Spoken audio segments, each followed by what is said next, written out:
Hello viewers, welcome now taking you through the story for A-Level Applied Mathematics. And this video we are going to go through the topic of simple harmonic motion. So this video is suitable for students in both Senior 5 and Senior 6 offering Principal Mathematics as part of their combination.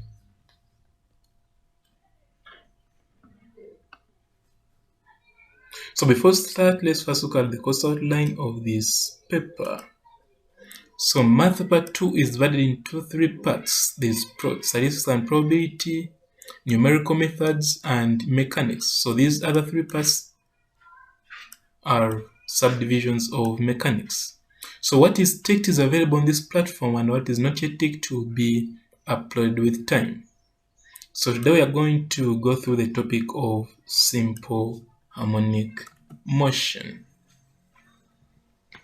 There are some books which are vital for your level. So for Principal Mathematics, there are 4 books: Math Part 1, Math Part 2, Termly Past Papers, and the Topical Question Bank. All are vital. Subsidiary Math, it is only 1 book which contains all notes and past papers. Then for Physics, there is Physics Part 1, Physics Part 2, Topical Question Bank, and Solutions. So for any of those copies, I encourage you to contact the author on this contact.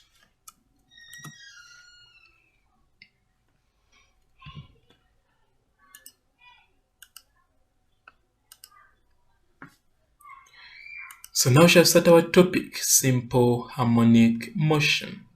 So this is the periodic motion of a particle whose acceleration is directed towards a fixed point, and its magnitude is directly proportional to the displacement from the fixed point. So simple harmonic motion, there are 2 things you need to remember is that 1, acceleration is always directed towards a fixed point, which is at the center, as we shall see. For example, this periodic motion means to and fro. You see this, I think you could see how this particle is moving. It is going this direction, then coming back. So when the process is repeated with time, that's what we call simple harmonic motion. The particle just oscillates about a certain point, which we call the mean position, and that's what we call the fixed point. So acceleration will always be towards a fixed point, and 2, acceleration will be directly proportional to the displacement from the fixed point. That point should be noted. Displacement should be measured from a fixed point, as we shall see. So consider a particle moving along a straight line with the acceleration a of the particle always proportional to its displacement x from the fixed point. I think you note that we are saying displacement from a fixed point, or on the line, and always directed towards that point, as shown below. So that kind of motion, we shall try to make an illustration for it. So there are 3 points, A, B, and O. Now O is the fixed point. It is the center about which the particle oscillates. And A and B are the end points. I think realize that it can't exceed these 2 points.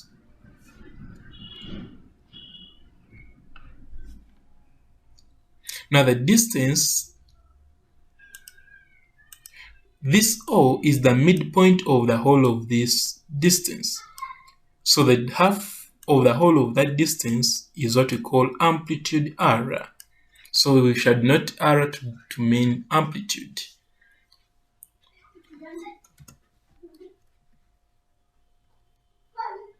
Meaning the particle will be moving in between those lines. Well, this is point A, it can't exceed that, it goes back like that, then proceeds, and the motion repeats itself. So it keeps on oscillating around about those points. where O is the center. Now these other points are points in between. Let's say the particle is at point P. Okay, I want you to realize something. It is starting from A, moving towards B, and then back.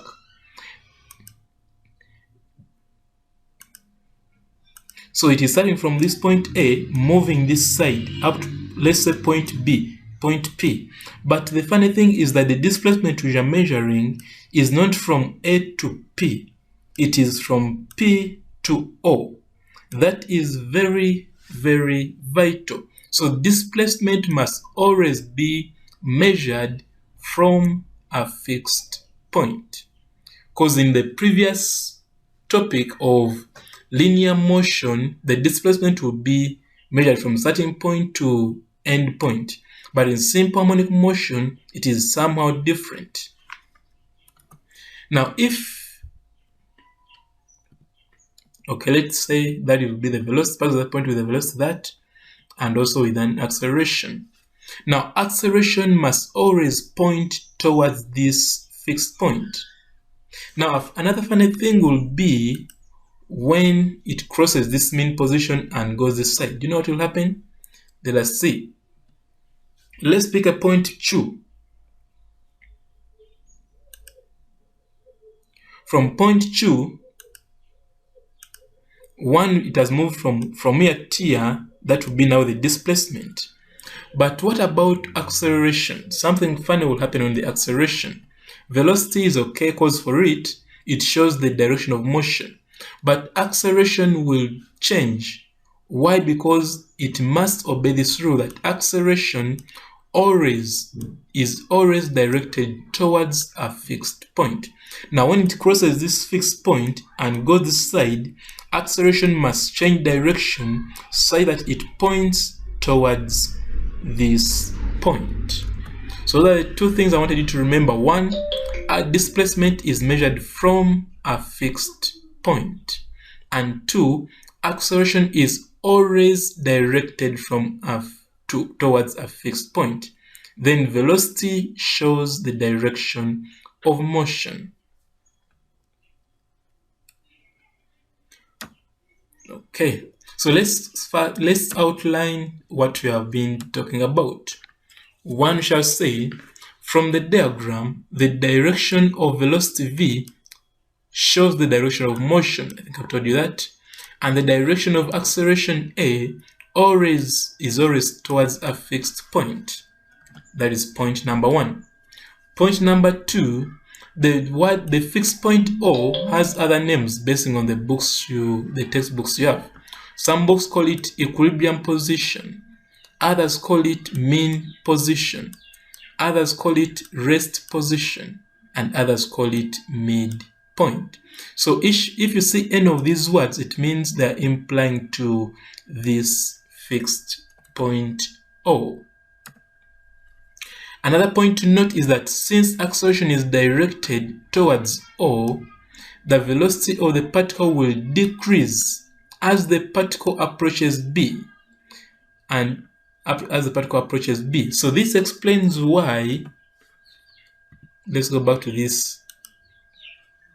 So it explains why when the particle moves at a certain point, it changes direction. Why? Because acceleration changes and towards this side, while velocity is going this side. So velocity will keep on reducing until a point is reached at this point when velocity is 0 and it changes direction.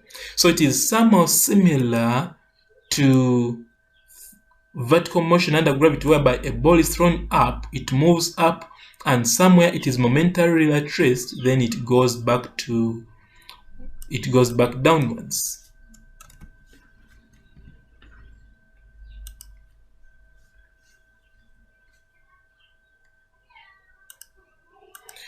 Okay, let's complete the segment. If the particle reaches B, the acceleration will then cause it to travel back through O to just reach A, so it doesn't exceed these endpoints.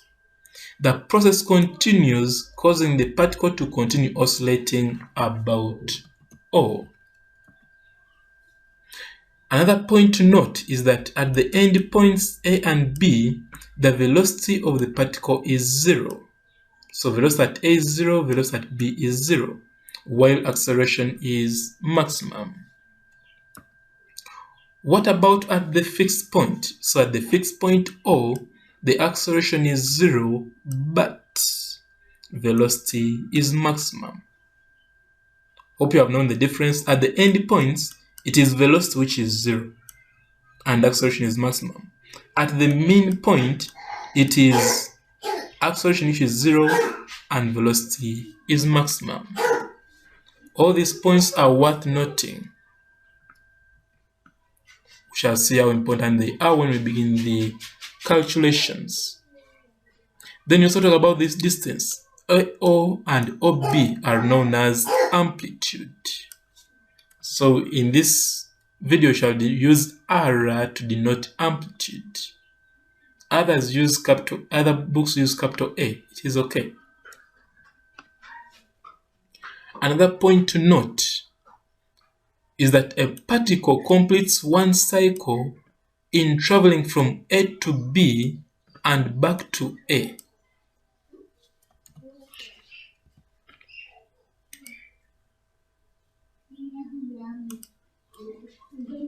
So for one complete cycle, a particle must come back where it started from. So let's look at this. It began from A, it will go through O to B and then back to A.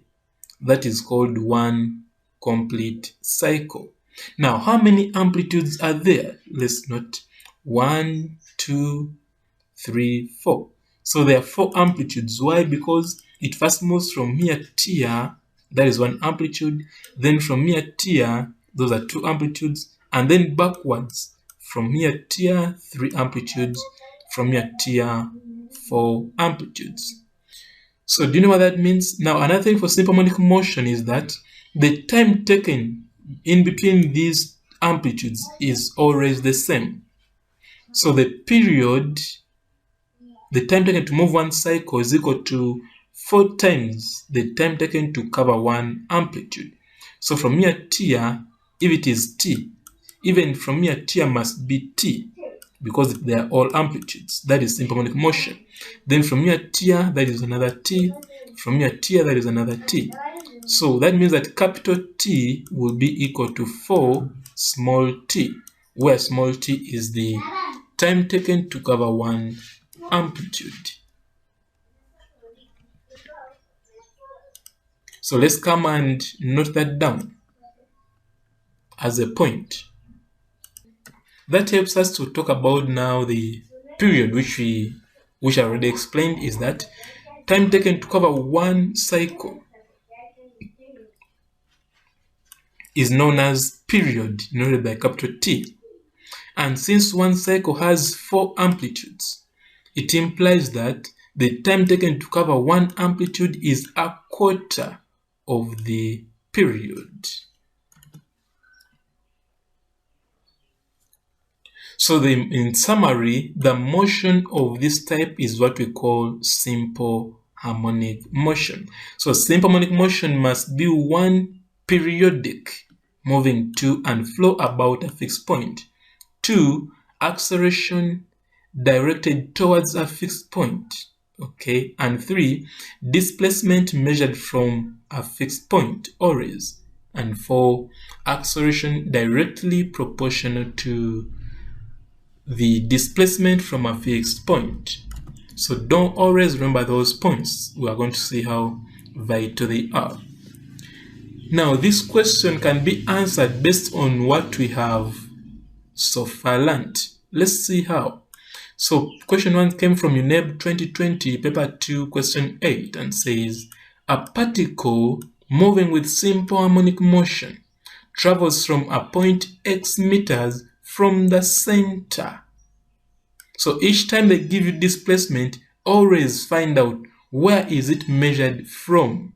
It must be measured from a fixed point. Now here the good thing they have told us from the center O, meaning that that's the displacement we are interested in, to a point on the opposite side of O, x meters from O, in 3 seconds. Okay, the particle takes a further 2 seconds to reach the extreme point of the motion. Okay, find the period of motion. So let us first illustrate that.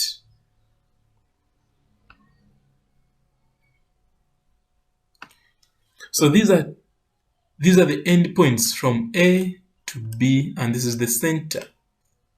That's why you call them amplitude.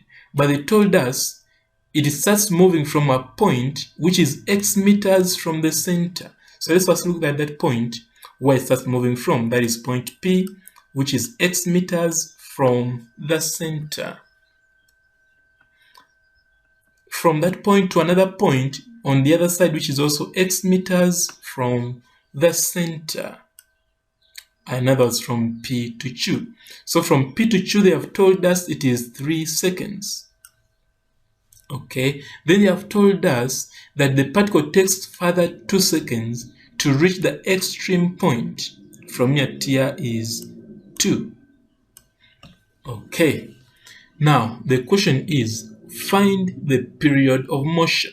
When they want period, the first thing to do is to obtain the time taken to cover one amplitude. Then you should remember that period is equal to 4 times the time taken to cover one amplitude. Now, I think you remember I told you that in simple harmonic motion, if that displacement is the same, then the time taken must be the same. So in this case, from here T is x and from here T is x, meaning time taken must be the same to move from P to O and also from O to Q. Do you know what that means? It means the time taken to move from P to O is half of this, meaning it will be 1.5. So let's come and note it down. That this plus this is equal to 3 seconds, and from Q to B is 2 seconds. But this time is equal to this time, meaning that OQ will be 3 over 2, which is 1.5. Therefore, time taken to cover one amplitude will be 1.5 plus 2, which is 3.5 seconds. Then you shall remember that period is 4 times the time taken to cover one amplitude, and it will give you 14 seconds, and that's what they wanted. I think you realize that we have used the points we noted down in the introduction. Now let's go to another part. We know already that acceleration is directly proportional to displacement from a fixed point. So that can help us to obtain an equation which we can use to get acceleration. So this is what we know. And to remove this proportionality sign, we have to add a constant. But there's something funny. Our constant is squared. Usually in your O level, when they say, for example, V is directly proportional to T, we could say, I think that is Charles's law, we could say that to remove, okay, V will be equal to KT. But the funny thing here is that our constant is squared, and 2, we have put a negative. Now, what is the significance of those? Let's begin. So this symbol is called omega. It is like W, but we call it omega. So it is the angular velocity, that is the special name it's given.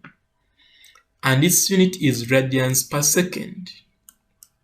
Now, why is it squared? A squared constant is used to ease later integration, as we shall see. So along the way, in this video, you will realize that it was wise for us to make this constant squared, because somewhere there will be a square root, and without putting a squared, it means that square root will disturb us in the derivations. That has explained the squared constant. What about this sign negative? The negative sign is because acceleration and displacement are in opposite directions. In other words, acceleration is in the direction of decreasing displacement. And the reason is because displacement is always measured from the center. So because of that, we put a negative. Okay, then I think you remember among the points we said that, okay, here this negative, I was still explaining this. Now along the way, we talked about maximum acceleration. That mass acceleration is maximum at the end points. And at these end points, x is equal to r. Therefore, when I come here, and where there is x, I'll put r, I'll come up with this expression. So this is the expression for maximum acceleration, where r is amplitude. Okay, so based on what we have known so far, we can go through this question. We have known that acceleration is directly proportional to displacement, and therefore acceleration is always equal to negative constant times displacement.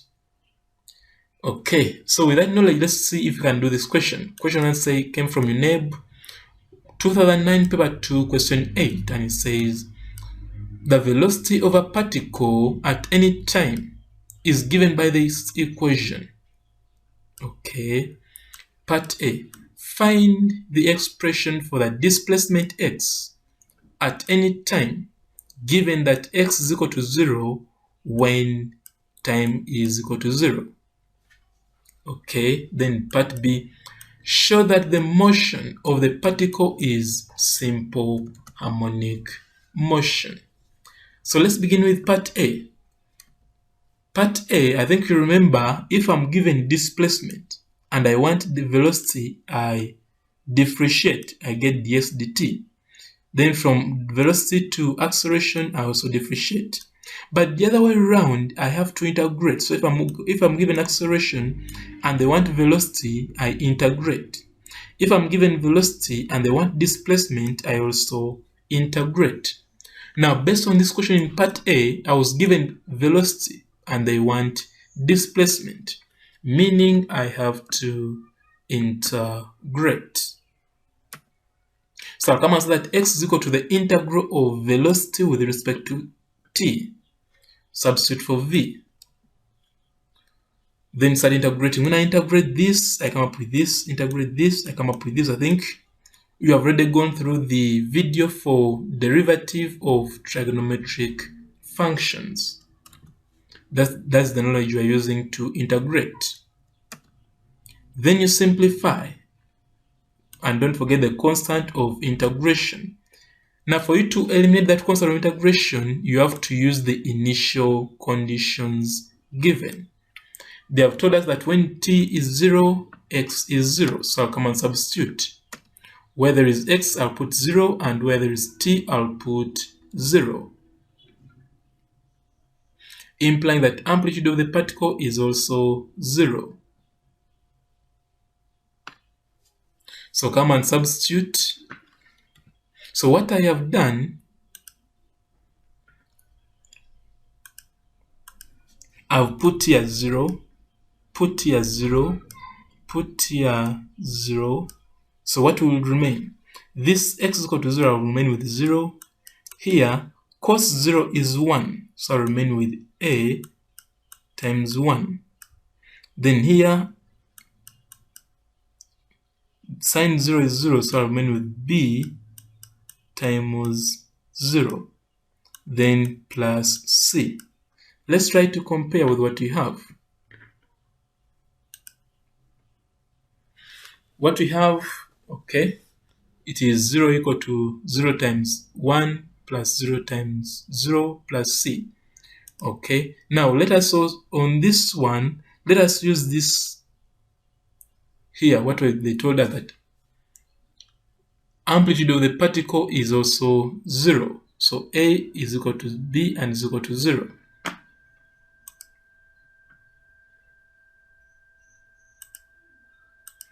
So where there is here, I'm going to put here 0 to get 0 times 1, and also here put 0, 0 times 0. So do you know what will happen? In the end, we shall come up with c equal to 0.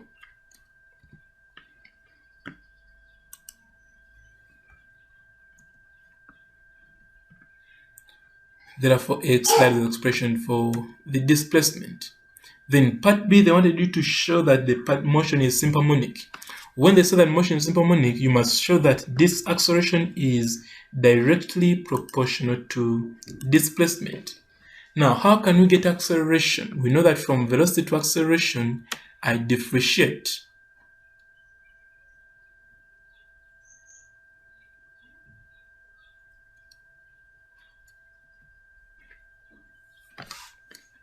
So this was velocity. dx dt is velocity, which was given. Now when I differentiate, I'll come up with acceleration. Still, I'm using derivative of trigonometric functions. Now I have to look for getting acceleration being proportional to x. How will I do it? One, here this omega and this omega is common, so I'll pull it out to remain with this. Then from there, I'm going to realize something funny. Do you know it? The whole of this and the whole of this bracket. Do you notice something? This is here, this is here, meaning this whole bracket is equal to x. Now let us replace. Okay, so have we got what they want? Because we know that acceleration is equal to negative omega squared x. Now, why aren't we using here a?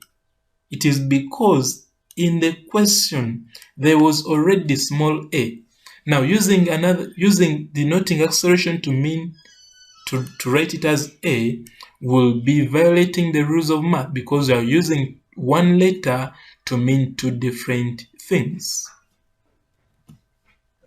That is why we are leaving it as that. Hence, the motion is simple harmonic. That was acceleration. Let's go to another parameter called period of motion. So you already know something about period, but then you have to get a formula. The other one, we got period using the logic that period is equal to 4 times time taken to cover one amplitude. But there is a formula to that. So this formula says that the period capital T of the motion is the time for omega complete cycles. Remember, we said omega is angular velocity. And since omega cycles are performed in 2 pi rad, so from here and back here, the angle is 360 degrees. Change it to radians, it is 2 pi. That's what they mean by 2 pi rad. It follows that period is equal to 2 pi over omega. So that's the formula for period. Another one is, so this is part C. You can just change that, it's a minor error. So part C says velocity as a function of displacement. Now we have seen acceleration as a function of displacement. We have seen period, and now we are going to look at velocity as a function of displacement. Now from calculus, we know that acceleration is equal to dv dt, which is correct. Now what if we want to bring in another parameter of displacement? There we have to use chain rule. So if to bring in x, I'll come up with dv dx times dx dt. There I've introduced another parameter. But the good thing, I already know that dx dt is velocity. So in the end, I realized that acceleration can also be got from v dv dx. Okay. Remember, why are we? I think we realized something. We are trying to eliminate the time, because the heading says velocity as a function of displacement. So we want to eliminate the time and bring in the displacement. Now substituting for a, remember a is negative omega squared x. So substitute for a here and equate it to this. Then we are going to collect like terms. Take this side to come up with this. Okay. Then we are going to put integrals on both sides. Put integral here to give you this. This is a constant. That is why we have left it out. Then now I'm going to start integrating. When I integrate v with respect to v, I'll come up with this. Integrate x with respect to x, I'll come up with a half x squared. Then this negative is this, and this omega squared is this. Then don't forget the constant of integration. Okay, remember our aim is to get velocity in terms of displacement, so we have to look for a way of making v the subject. But we still have this constant of integration. What can we do with it? We shall come and say that at the end points, velocity is 0. I think remember that point. We noted it at the beginning. That's why I told you that all beacon of the points we're making. So at the end points, velocity is 0 and displacement is r, amplitude, plus or minus. So that means that we are going to come and substitute for v and for x. Where there is v, put 0. Where there is x, put r. They'll be able to get the value of the constant.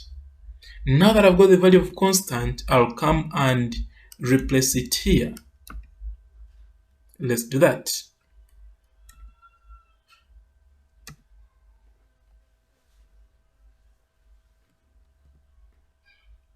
So where there was c, I've put there the constant.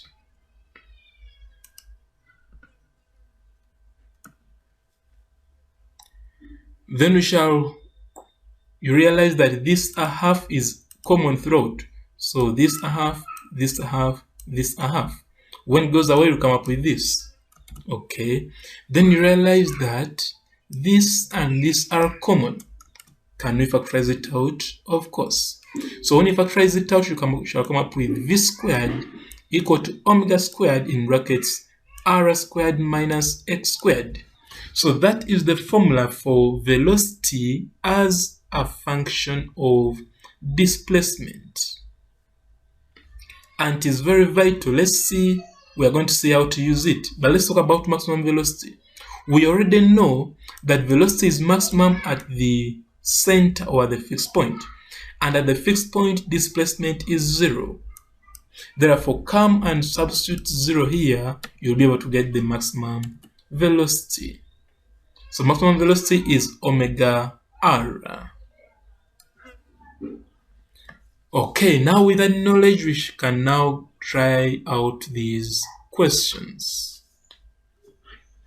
Let's start with question 1. Question 1 came from UNEB of the 2020 paper 2 question 4, and it says a particle moves with simple harmonic motion about a mean position O with periodic time 2 pi over 3 seconds.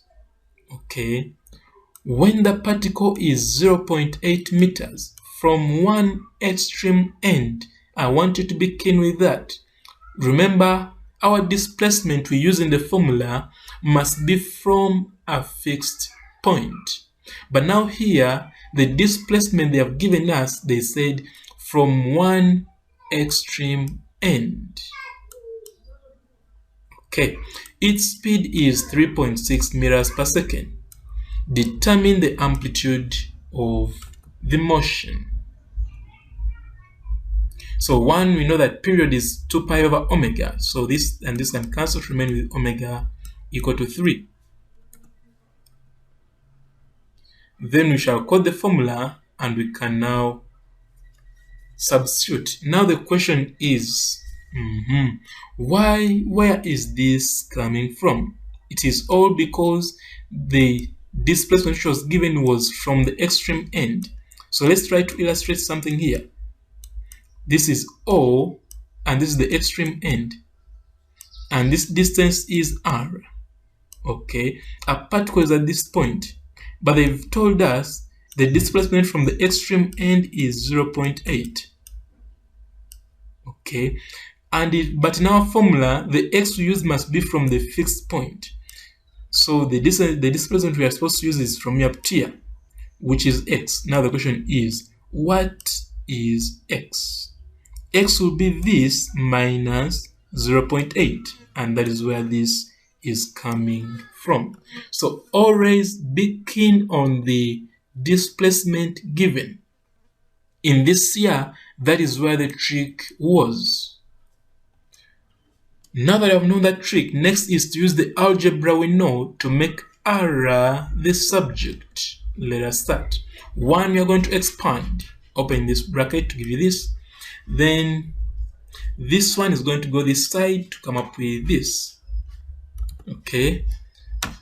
Again, open this bracket to come up with this. Then collect like terms. This and this cancels.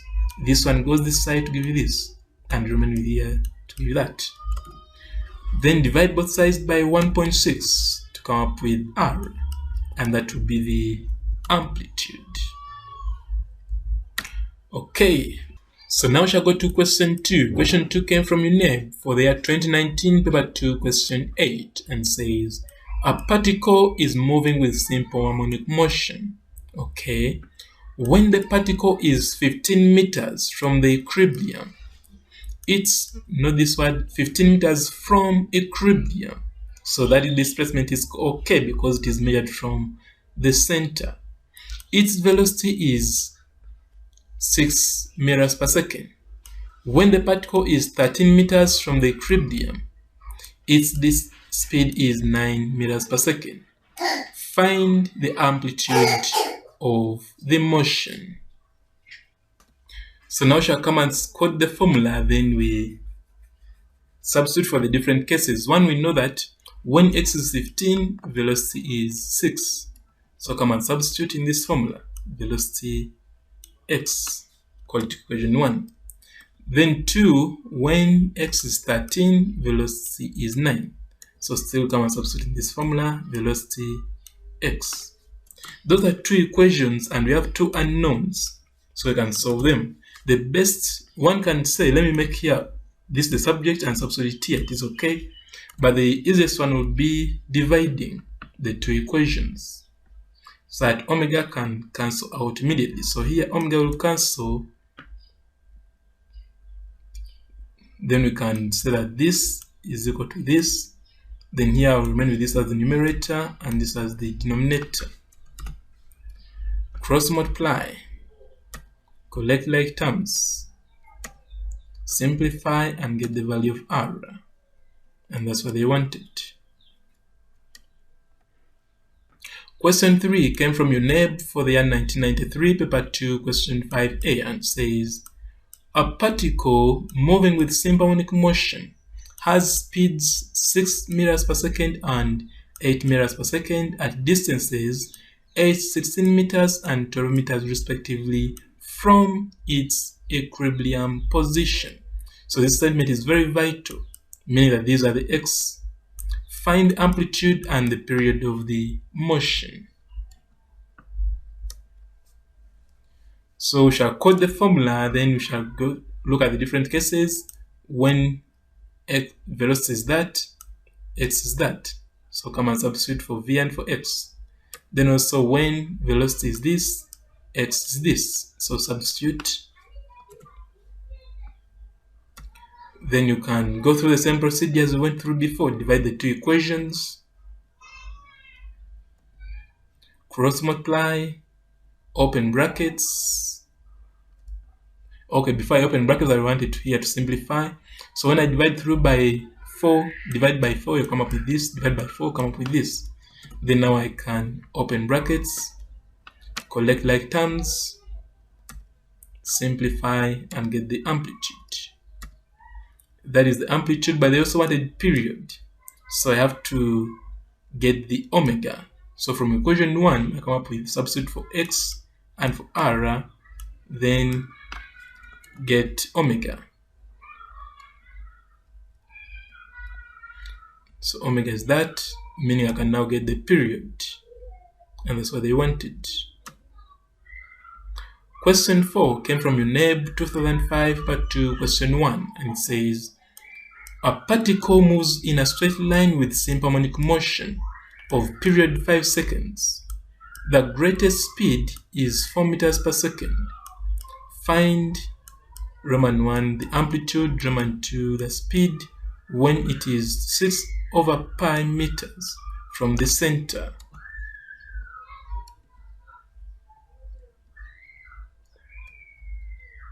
So we know that period is 2 pi over omega, and the said period is 5, meaning I can get now omega.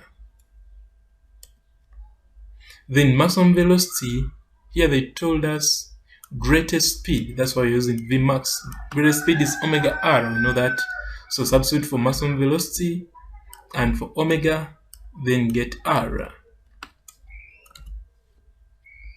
Okay, so that will be the amplitude. Then Roman 2, they want the speed when it is this from the center, meaning this is x. So I'll come, quote the formula and substitute for omega, for r, and for x. Then next is to simplify and use a calculator. You come up with this as the velocity they want. Then question 5 came from UNEB 1999 paper 2 question 11 and says, a particle is describing simple harmonic motion in a straight line directed towards the fixed point O when its distance from O is 3 meters. Note this distance from O, meaning this is x. Its velocity is 25 meters per second and its acceleration is 75 meters per second squared. Determine Roman 1 the period and amplitude of oscillation, Roman 2 the time taken by the particle to reach O, and Roman 3 the velocity of the particle as it passes through O. So let's begin with part A. We already know that x is this, v is this, and acceleration is that. So you have so that omega is equal to negative omega squared x. Then we shall come and substitute. Now there's something funny. Do you notice something? Here there is a negative, but here there is no negative. Okay, now why is it so? It is because this negative shows that acceleration is in the direction of decreasing displacement. But when we are dealing with calculations on substitution, we don't show the negative. Okay, so now we can proceed and get our omega being equal to 5 rad per second. Now that I have omega, I can get period 2 pi over omega to give you that. That was period. What about amplitude? Amplitude, we shall use the formula for velocity and substitute for v, for omega, for x, and make r the subject. So r will be that, and that will be the amplitude. Part B, they want time taken by the particle to reach O. Remember where did it begin from? They said a particle describing harmonic motions. When it's at a distance this from O, its velocity is this. Okay.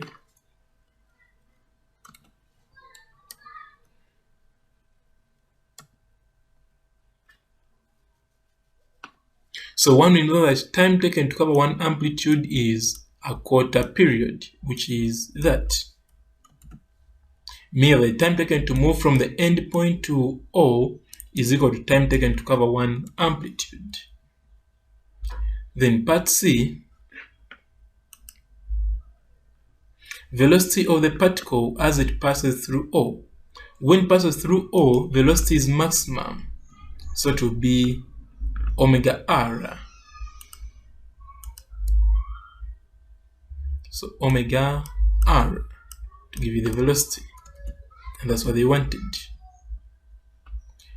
So now we shall go to question 6, which came from UNEB 2000 paper 2 question 8, and it says a particle executing simple harmonic motion about point O has a velocity of this and this when at distances this and this respectively from the end point. I want you to note that from the end point.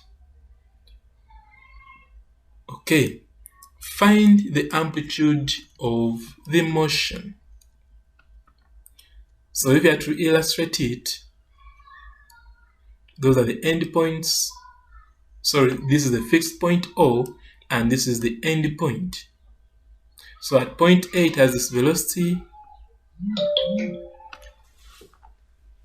and the distance from the end point is 1 meter. So this is the end point. But remember, the displacement they want must be from the mean point. So it is this which will be our x. Because from here t is r, and this is 1 meter, then the balance will be r minus 1. Then at another point when the velocity is 3 meters, the displacement from the end point is 0.268. So the x we shall use will be r minus 0.268. So I'll come and quote the formula. At point A, v is that, x is that. So substitute. What about at point B? V is this, r is x is that. So come and substitute. Those are two equations, two unknowns. So we shall go through the normal way, divide the two equations so that omega can cancel. Here I've chosen to expand because this squared gives this and this squared gives that. So omega cancels, then we cross multiply. Here you realize that this and this will cancel, so I remain with 2r minus 1 here. Then this one going this side, it gives you this 9. Same applies to this. This cancels, you remain with this, which is here, and this gives you 27. So reduce this by 9 by 9, you remain with 3 here and 1 here. Open brackets, come up with that, collect like terms, and get the value of r. The rough amplitude is that, and that's what they wanted.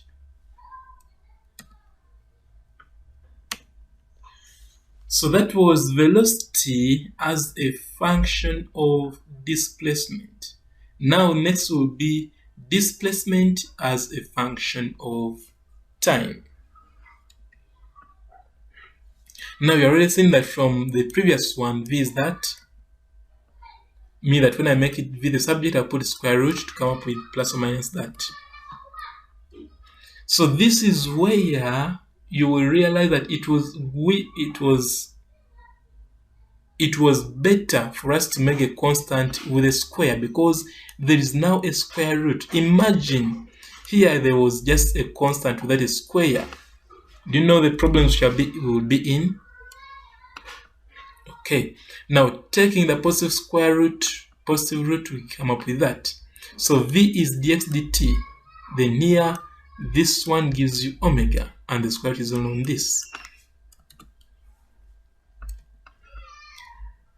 Then we shall collect like terms. Take this one this side and this one this side, which has x. So x is alone, then omega is with the constant with the t is alone. Then we put integrals on both sides and we integrate. Now this integration is under further integration. So in math part 1 we already covered those topics of integration. So if you don't know how this becomes this, I encourage you to go and watch that video for the integration that you can know. So when I integrate this, I should come up with this, integrate this, I come up with this with a constant. Now here, we are not using c as a constant of integration. There is a reason. Why? Because this one has a special name, as we are going to see. So this is called a constant of integration, but it has a special name which you shall find out along the way. So let's first complete. take this sign this side, you come up with this. Cross multiply, you come up with the expression of x as a function of t. Then remember, now what about velocity? Now previously we saw velocity as a function of displacement. Now what about velocity as a function of time? So there what you need to know is that velocity will be equal to dx dt. So get your x and differentiate it. What you get will now be velocity.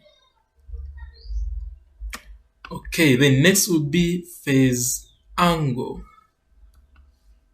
So the constant E, epsilon, this is the name of this is called epsilon, is what we call phase angle. So I think you now know why we didn't use C here, because there's a special name given to this and it's used to denote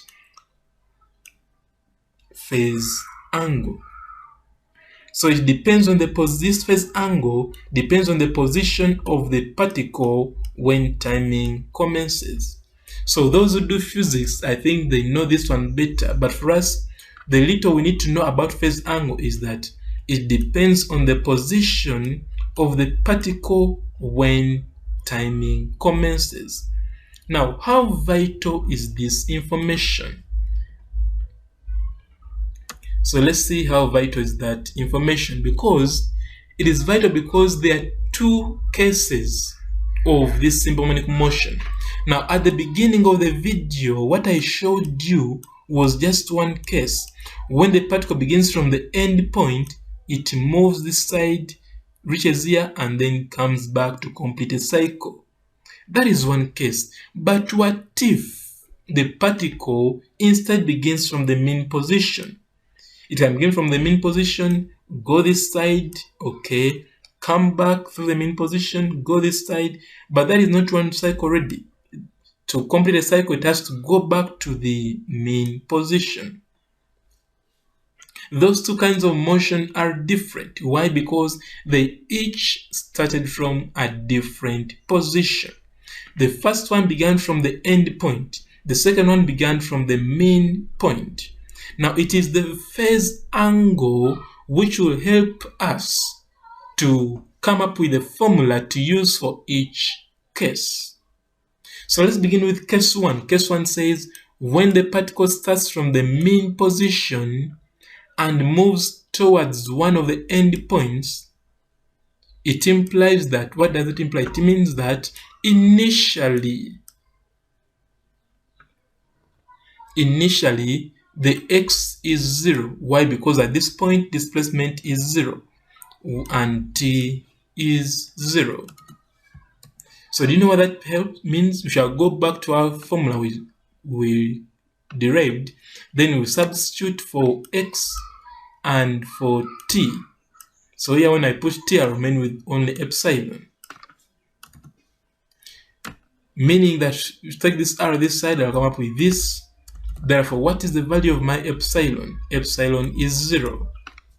Do you know what that means? Substitute here, you'll come up with this as the expression for displacement, but when the particle begins from the mean position.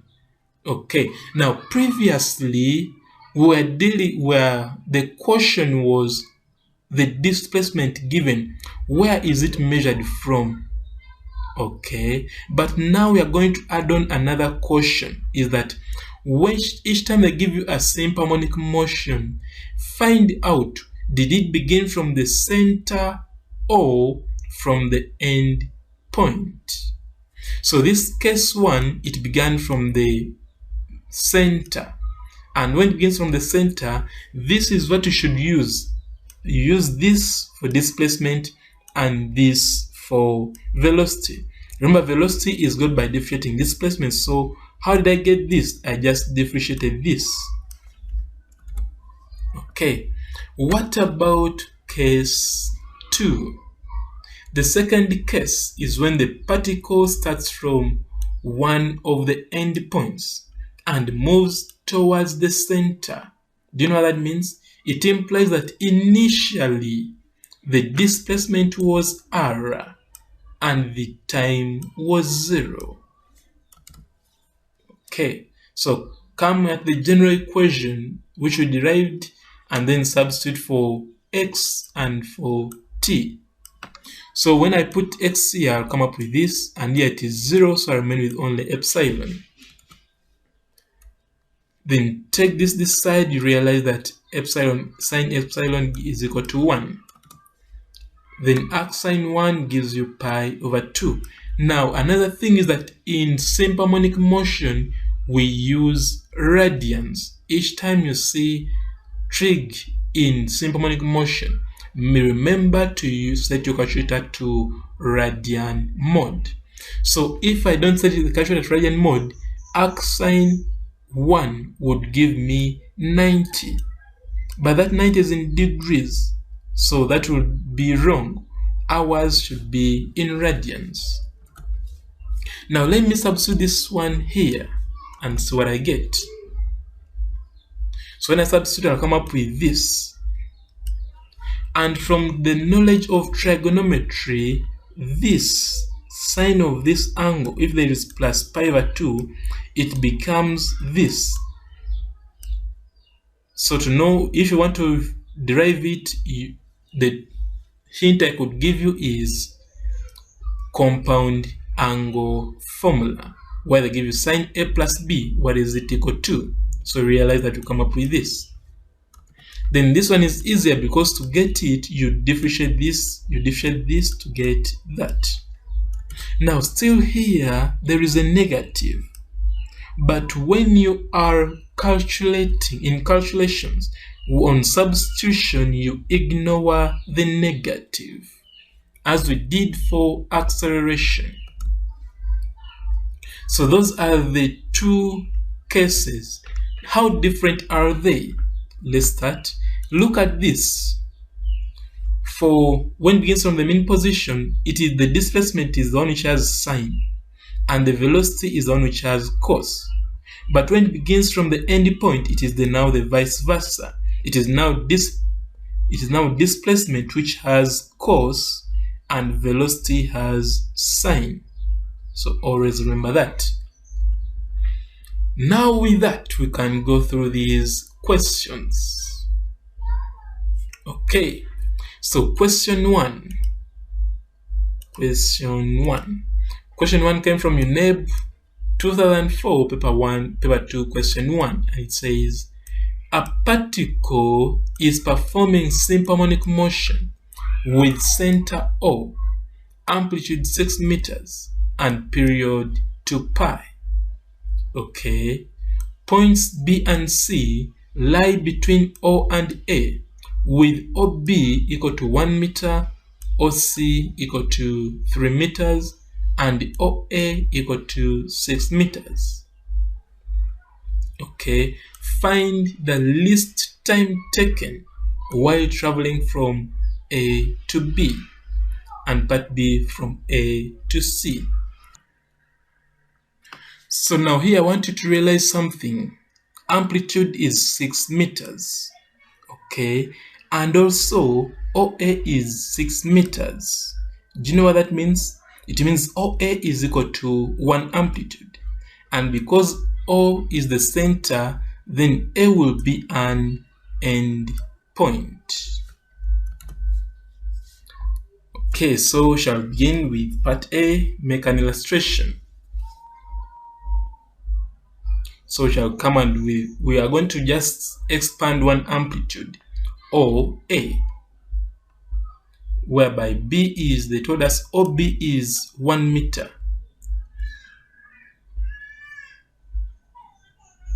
Okay, then they told us OC is 3 meters. So all these ones are displacements from the main position. That's what you should note. Then OA is the amplitude, which is 6 meters. Okay, find the least time. So let's see, you have to know where the particle began from. So they have told us, find the least time taken while traveling from A to B. Do you know that? Do you see that? From A up to B. Do you know where it is beginning from? It is beginning from the end point. That is the first thing to realize. Then you can start answering the question. One, we know that pi is equal to this. With that, we can use it to get omega. Okay.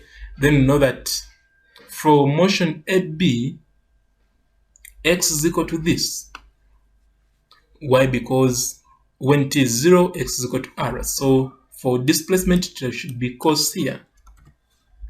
Then we can substitute for x, for r, and for omega.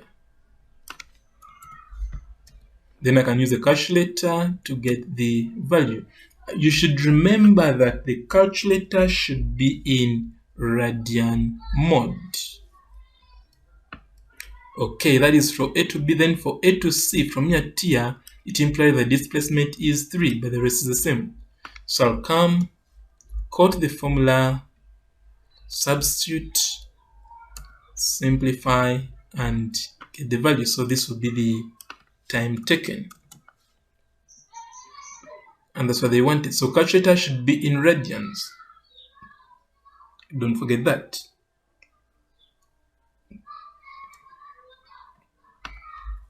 Now we shall go to question 2. Question 2 came from UNEB for their 2001 paper 2, question 14a, and it says, a mass oscillates with simple harmonic motion of period 1 second. The amplitude of oscillation is 5 centimeters. Given that the particle begins from the center of motion, do you realize that? Begins from the center of the motion.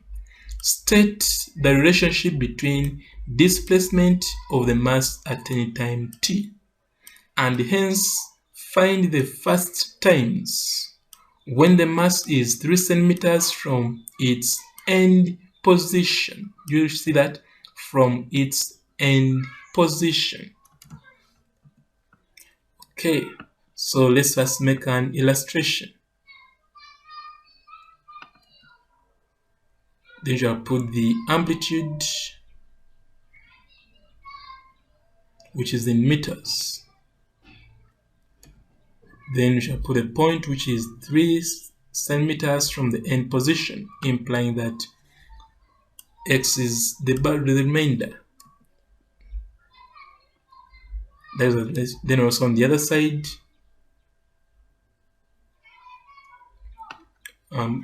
x is the remainder.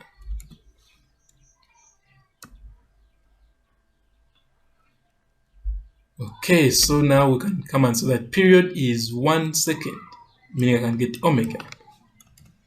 After getting omega, I will say the relationship between displacement and time is that. Why? Because it is beginning from the center. So substitute for r and for omega, and that's what they wanted. Then for the hence part, when x is this, it implies that come and substitute for x, then simplify. So take this one this side to come up with this, then take sine this side to come up with arc sine. Then you can use a calculator, you come up with this and this. Now here, do you know what I did? Here I didn't set my calculator to radians. So when I didn't set the calculator to radians, I got this. Now because the calculator should be in radians, what I did, I converted manually to radians. Now how do you convert from degrees to radians? By multiplying by pi over 180. So it is for that reason that we're seeing there the pi over 180. There are 2 because they asked for 2 times. So for this, it implies that t is that. Then also for this equal to this, t will be that.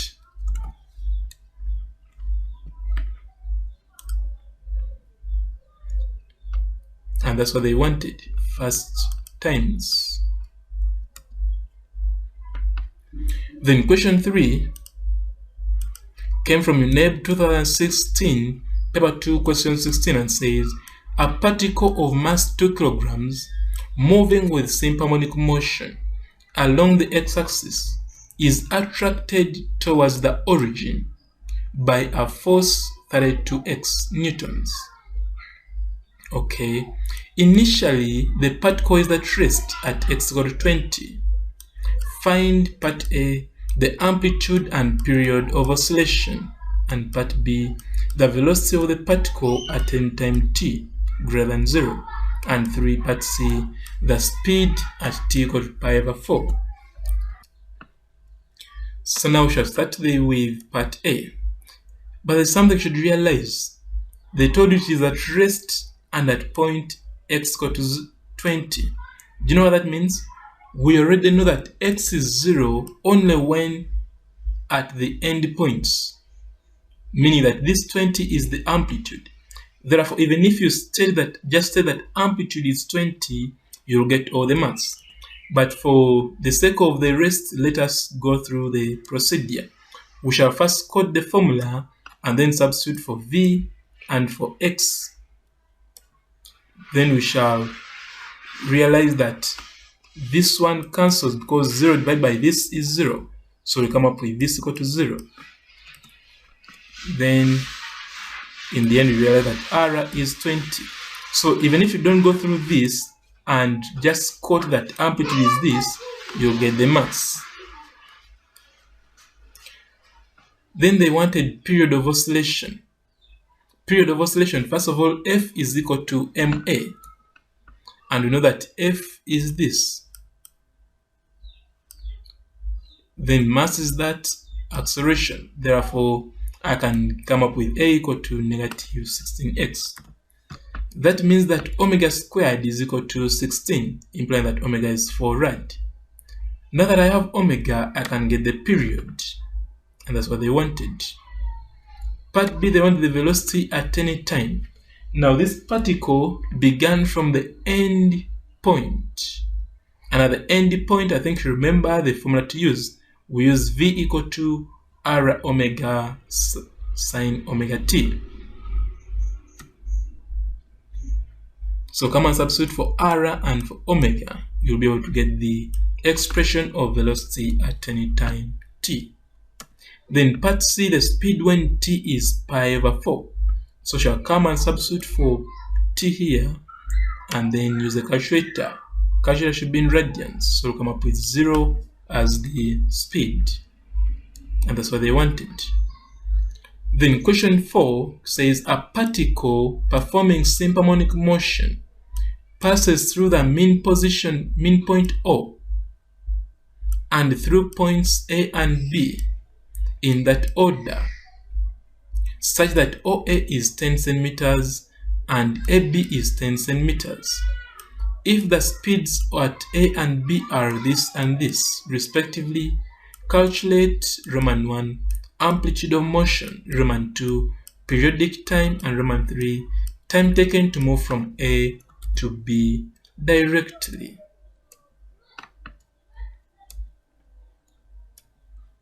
So we shall come and make a sketch. Just have just one amplitude. This is the center and this is the end point. Then at point A is 10 centimeters. Oh, sorry, OA is 10. Then also, so we shall come and put there 10. And they told us that AB is also 10. So from here to here is 10.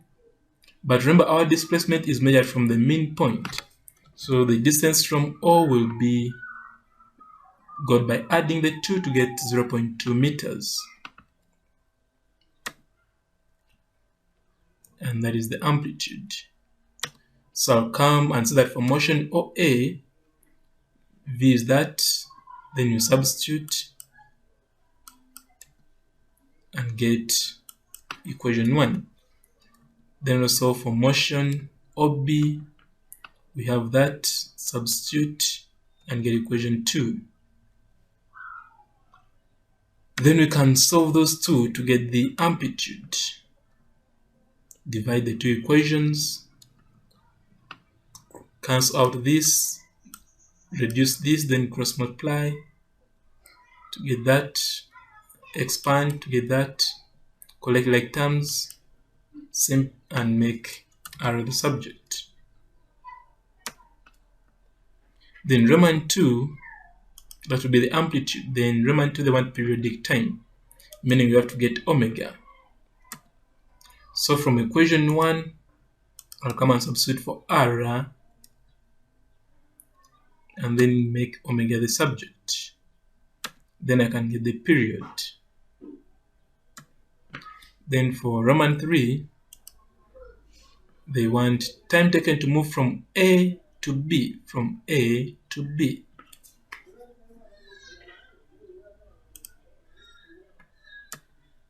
So I'm going to first use motion OA.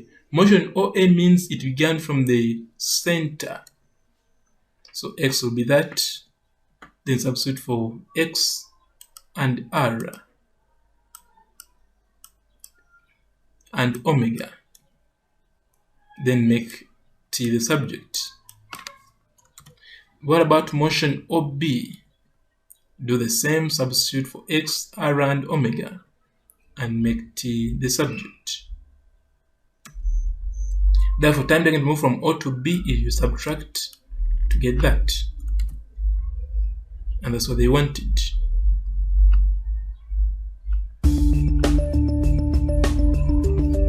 So that brings us to the end of this video. Thanks for watching, and be reminded the next video will be on circular motion. So if you have not yet subscribed, please click on the subscribe button below this video so that you can receive updates when the next video has been uploaded. And also, if you know of any student who's not yet on this platform, please share the link of this video with them via social media platforms like Facebook and WhatsApp, so that we can all benefit as a family.